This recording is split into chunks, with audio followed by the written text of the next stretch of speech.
Halo, selamat pagi. Assalamualaikum warahmatullahi wabarakatuh. Selamat pagi. Baik lagi nunggu Om Ardi Gendut ya. Setelah sahur ya, subuhan. Nah, kita mau tanya jawab aja lah ya. Dalam rangka spesial Ramadan ya enggak? Sebenarnya nggak ada spesial, cuma tambahin kopiah sama jaket doang. Ya jadi lebih apa ya? Lebih Ramadannya lebih ini kurang tinggi ternyata teman-teman. Oke, pagi ini gue mau tanya jawab aja. Jawab komenan ya enggak? Sebenarnya udah gue jawab sih, cuman akan lebih enak kalau plus apa ya, penjelasan sedikit ya dari ahlinya ahli. Wah, kayak Bang apa, Pak Embul ya. Nah, gue langsung aja ya teman-teman ya, di sini udah banyak pertanyaan yang sebenarnya udah gue jawab, cuman biar lebih apa ya, karena spesial Ramadan ya enggak, biar ada kerjaan juga setelah zuhur sahur, subuh ya enggak. Gue bakal jawab satu-satu ya enggak, pertanyaan-pertanyaan. Ya kurang lebih durasi 2 jam ke depan lah ya, teman-teman ya. Ya santai aja, pertanyaan-pertanyaan juga pertanyaan teman-teman semua, jadi ya gue jawab satu-satu.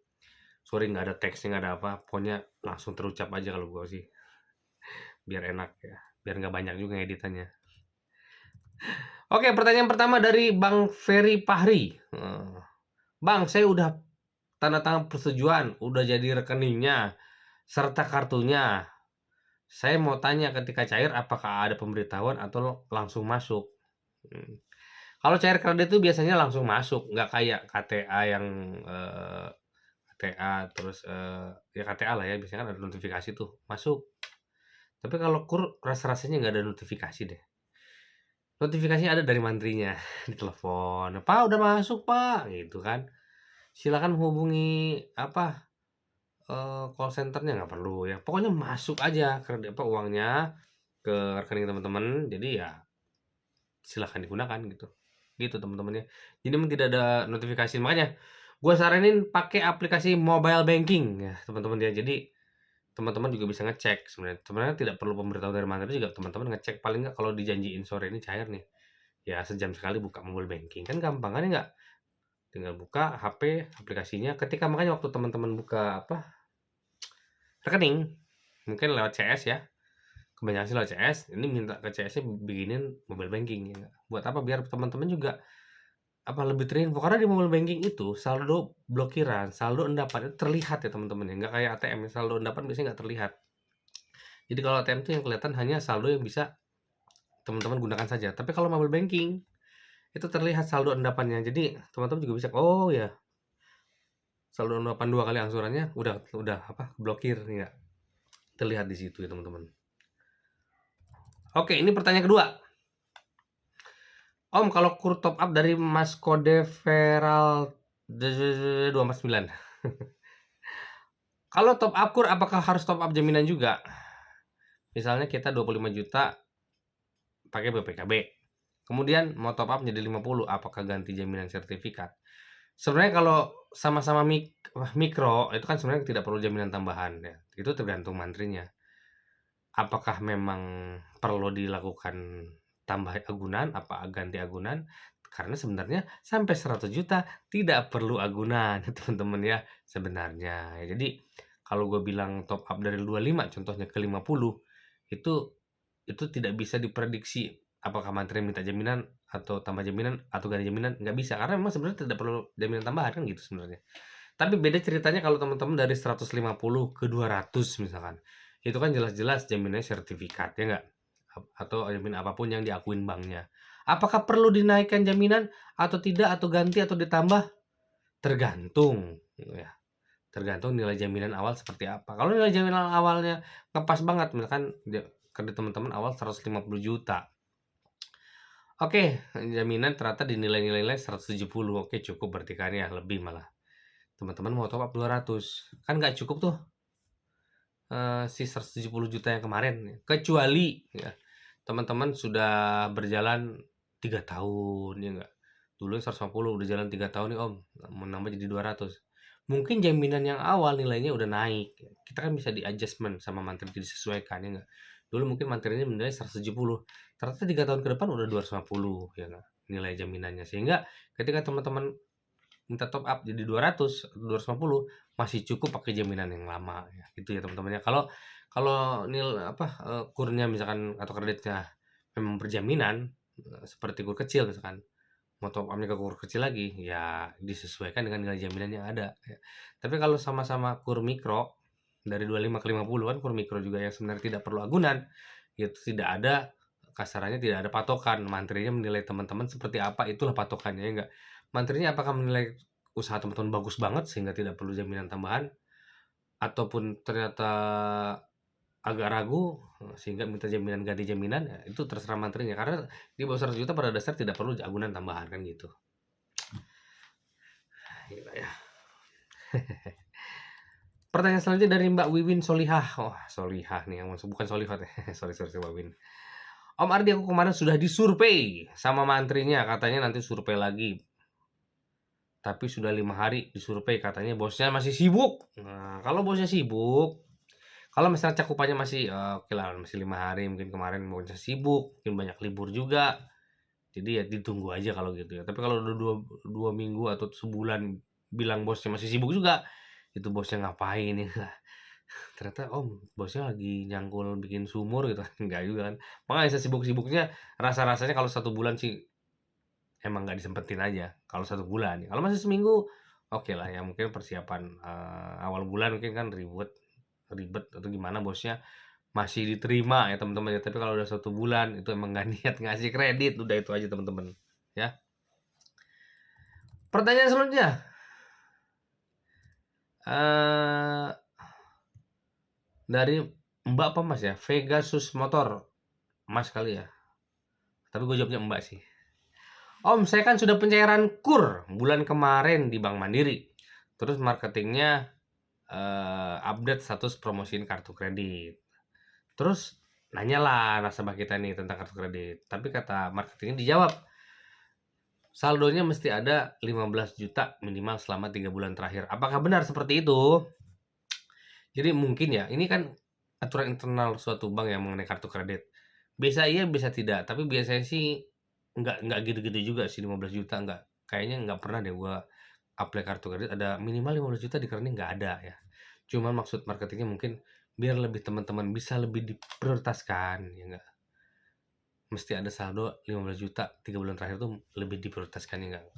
Kalau teman-teman ngajuin kartu kredit limit 20 juta tapi saldonya cuma 500.000 kan, wah, pasti analis kartu kreditnya pasti, wah ini mah bercanda nih gitu mungkin ya. Kalau ada 15 juta kan, oh memang duitnya ada. Gitu teman-teman ya. Biar lebih diprioritaskan aja, biar biar persetujuannya lebih mudah untuk kartu kreditnya. Makanya marketing ngomong seperti itu ya. Tapi setahu gue sih nggak pernah ada aturan itu ya. Tapi tentu saja itu adalah lebih ke agar teman-teman gampang disetujuin sebenarnya ya. Makanya bilangnya seperti itu, 15 juta selama 3 bulan terakhir ya enggak? Oke, pertanyaan selanjutnya dari Mbak Wenda Nikwok. Wenda Nikwok ya. Assalamualaikum Om Ardi, mau tanya kembali. Nah, ternyata daerah saya ketika pencairan itu dibagi 2 tahap. Tahap pertama dan tahap kedua rekening ya, dan dibukukan sementara, tidak bisa diambil intinya gitu. Kok KUR begini amat ya katanya. Apakah di daerah lain seperti itu? Sebenarnya KUR itu cair langsung sih kalau gue ya, cair langsung. Kalaupun dibekukan, gue pernah kasus dibekukan dulu ya. Jadi si nasabahnya lagi bangun toko. Terus gue bilang, "Pak, kita bekukan dulu separuh ya. Sampai tokonya jadi." Ya kan belum jadi nih tokonya nih, ya kan. Ini buka cabang baru dia, bukan tokonya belum jadi berarti usahanya belum ada, enggak. Ini buka cabang baru, kan dia kan niatnya ngajuin kredit buat ngisi toko yang baru itu kan. Misalkan kita bukan sementara, nanti setelah tokonya jadi, itu tokonya di finishing sih, paling jeda sebulan lah. Nanti sisanya kita buka blokirannya atau pembukuan dananya. Paling itu, tapi kalau misalkan tidak ada alasan apa-apa terus dibekukan dananya, rasa-rasanya aneh sih. Buat apa juga ya enggak? Saya kadang-kadang kalau gitu kasihan apa? Kasihan ke nasabahnya. Loh dia udah nyicil bulan pertama nggak dipotong-potong juga kan cicilannya, masa kita buka-buka apa, kita bekukan dana-dana dia separuh-separuh gitu buat apa? Toh dia nyicil pun nggak full, ya nggak? Apakah dengan dibukukan cicilan jadi separuh? Kan nggak juga, ya nggak? Kalau gua, tapi kalau memang sepanjang kayak gua bilang, ada kesepakatan di awal, ada buat memperkecil resiko supaya duitnya nggak kemana-mana, kayak seperti kayak gua bilang bangun toko, ya nggak masalah ya, asal kesepakatan dari awal. Tapi kalau nggak ada kesepakatan apa-apa, terus dibekukan separuh ya buat apa gitu kan? Nama-nama kerjaan aja, nama-nama pikiran ya kan kalau gua sih. Nggak tahu kalau auditnya. Oke, pertanyaan selanjutnya dari Mas Mukti Ganesha. Saya baru di ACC kemarin, Om, tapi entry SIKP belum masuk karena harus lunasin dulu kur yang berjalan. Oke, memang harus lunasin dulu kur yang berjalan. Update setelah SIKP lunas berapa hari? Oh ya, SIKP lunas tuh biasanya sih tempat gue tuh bahkan cuma 3 hari kok. Ya gue bilang kadang-kadang di komen seminggu. Cuma 3 hari kok. Supaya cepat update gimana? Nggak ada caranya. Itu urusan bank sama Kementerian Keuangan SIKP. Ya banknya itu harus ngurusin, wajib kok. Dan kalau ganti nama pasangan apa juga harus nunggu SIKP update. Nih ya. SIKP itu kan merujuk ke NIK sebenarnya. Sebenarnya tidak perlu nunggu kalau ganti kur misalkan nama pasangan nunggu SIKP sebenarnya nggak perlu. Bisa langsung proses asal pasangannya clear. Ya, cuman ada beberapa orang petugas bank yang wah ini suami istri satu SIKP, mana ada ya kan? Mana ada satu suami istri satu surga satu neraka aja bisa ya kan? Apalagi cuma satu SIKP tuh. Emang ketika nginput SIKP itu suami istri NIK-nya ditulis semua di SIKP kan enggak. Kadang-kadang suka ngaco petugas bank, kesel gua. Masing-masing aja kalau suaminya punya kur SIKP-nya suaminya kan. Ya nanti kalau ngajuin atas nama istrinya nggak perlu nunggu SIKP suaminya clear ya. Lanjut ngajuin aja. Sepanjang istrinya clear ya gitu. Suka kemana-mana orang tuh penjelasannya petugas bank tuh. Sok-sokan apa nggak mau bersiko tapi konyol gitu loh. Gue kesel sih sebenarnya. Karena gue marketing ya nggak. Gue bukan orang hebat sih. Gue nggak berguna juga. Cuman maksud gue kasih penjelasan yang masuk akal lah ya. Nggak usah lo bilang SIKP suami istri itu, tapi nggak tahu lah.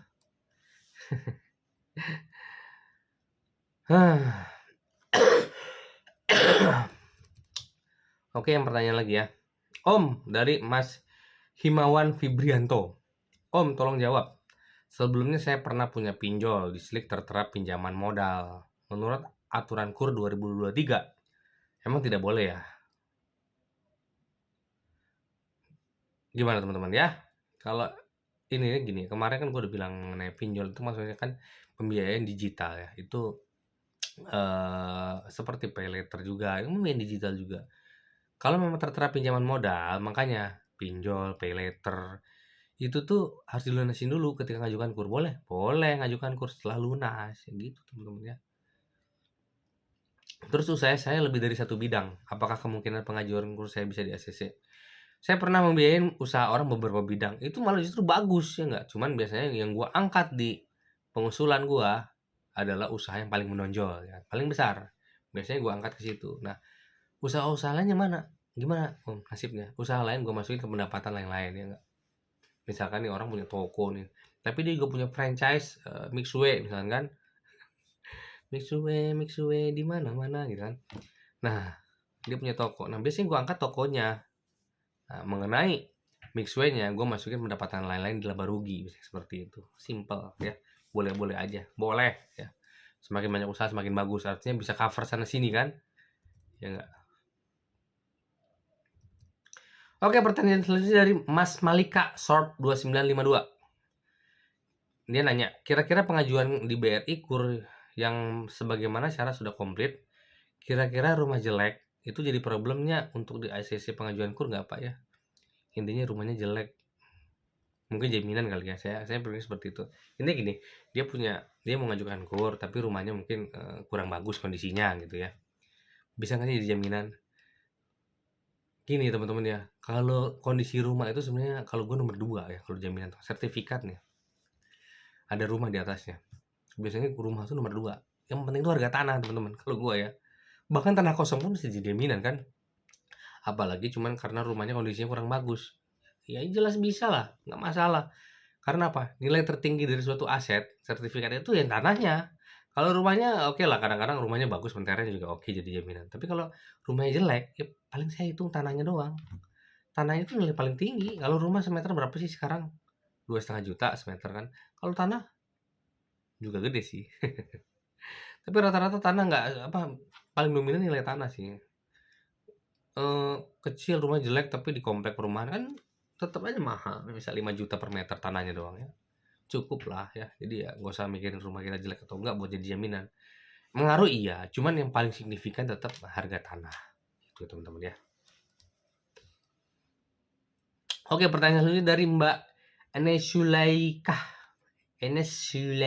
Nah, di tempat saya kur belum buka. Aduh, besok lunasan jaminan dikembalikan. Aduh, masih ada yang bilang kur belum buka, udah mau tengah tahun ya. Udah mau lebaran masih bilang kur belum buka tuh. Gue gak ngerti ya. Aduh, gak ngerti lah ya. Kurnya belum buka di tempat saya. Sebenarnya gue kesel sih.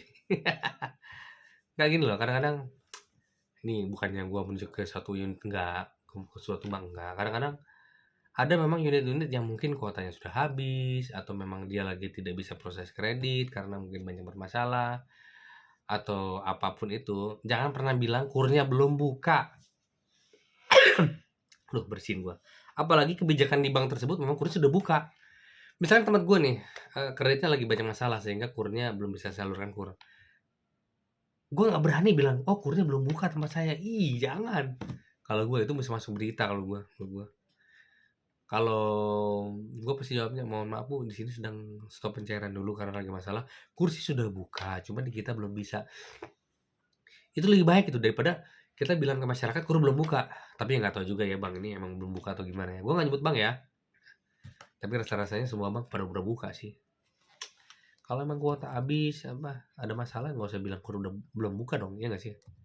Bilang aja kur udah buka cuma belum bisa nyalurin kan gitu. Lebih enak, lebih fair dengan selaras dengan apa ya budaya kerja dia, tempat kerja dia gitu loh. Bank nih ya memang udah buka gitu. Jangan sampai mengotori pemberitaan bank tempat mantri itu bekerja dengan mengatakan kur belum buka. Bilang aja memang belum bisa nyalurkan kan gitu.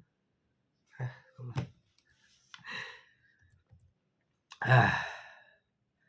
Oke, pertanyaan dari selanjutnya dari Vivi Abi 474. Om, saya telat tanggal bukan telat bulan. Nah, yang keempat, cicilan dari 12 bulan. Jadi dia punya kredit kur 12 bulan, cicilan keempat lewat tanggal. Oke. Tapi nggak lewat bulan ya. Oke, terus saya bilang ke pihak bank untuk bulan depan saya nggak bisa bayar karena tidak ada pemasukan. Bisa di top up nggak ya suatu waktu setelah lunas? Setelah lunas bisa di top up, bukan top up sih. Setelah lunas bisa diajukan kembali minimal 6 bulan kemudian atau mungkin 1 tahun kemudian kalau memang pernah telat. Mau nggak mau lah ya. Kalau itu loh resikonya kalau pernah telat ya walaupun cuma sebulan gitu. Kalau mau top up susah nantinya. Memang harusnya nggak bayar sih. Itu kan sebulan dia karena penjualan nggak mau pemasukan. Coba pertimbangkan apa yang bisa dijual dulu sementara ya kan apa bisa digadai dulu demi menyelamatkan nama baik. Kalau memang ada rencana mau tambah lagi kreditnya ya nggak, nanti jangan nyalahin banknya, mantrinya bilang wah saya kan udah lunas gini gini gini gini, tapi lunasnya baru bulan kemarin kredit yang bermasalahnya kan seperti itu ya. Daripada harus tunggu 6 bulan kemudian atau 1 tahun kemudian setelah lunas baru bisa ngajuin lagi lebih lama lagi ya gitu teman-teman ya.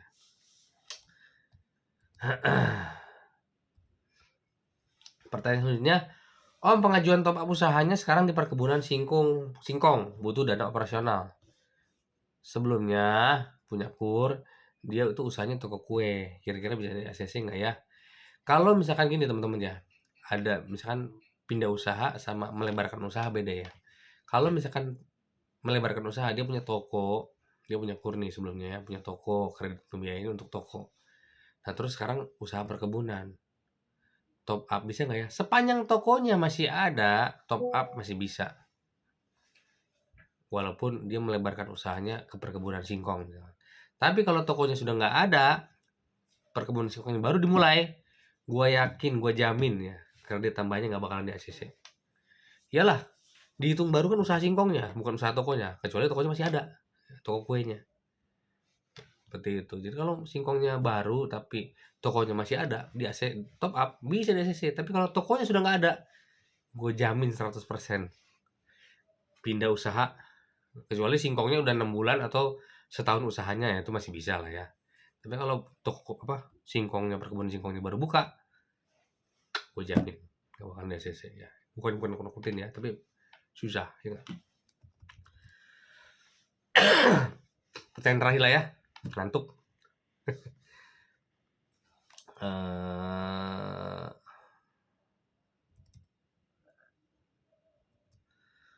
Pertanyaan dari Mas Doni Febri. Om pengajuan top up kurs sudah seminggu katanya error selindo Jadi seluruh Indonesia error. Ada masukan kira-kira bisa cair nggak ya? Ini error Selindo tuh mungkin untuk bank dia aja, ya menurut gue sih. Karena di bank gua nggak error kan, ya nggak. Kadang-kadang ya bank tertentu, kondisi tertentu error nih proses kur. Tapi biasanya proses kur itu kan prioritas ya di bank manapun ya. Karena kan itu intinya pemerintah kasarnya kan, program pemerintah. Nggak boleh lama-lama kalau program pemerintah tuh errornya, ya nggak. Karena jadi masalah buat banknya juga. Kalau tempat gue tuh paling paling lama 3 hari tuh udah beres sih. Kalau seminggu jarang lah ya. Kalau seminggu kayaknya nggak pernah. Dulu pernah 3 hari itu pun udah riweuh gitu tuh. Ya. Harusnya sih nggak lama ya kalau memang error doang. Tapi seluruh Indonesia ya berarti error dari pusatnya tuh. Jadi pusatnya harus segera inilah memperbaiki errornya ya. Ya nggak? Oke, itu aja teman-teman ya. Spesial sahur Ramadan. Ya nggak? Kali ini yang pertanyaan bagus ya. Semoga teman-teman juga bisa memahami pertanyaannya dan memahami jawabannya itu saja. Ya nggak? Oke, sudah 5:30. Udah hampir setengah jam kita bicara. Sampai ketemu lagi di video selanjutnya. Thank you. Wassalamualaikum warahmatullahi wabarakatuh.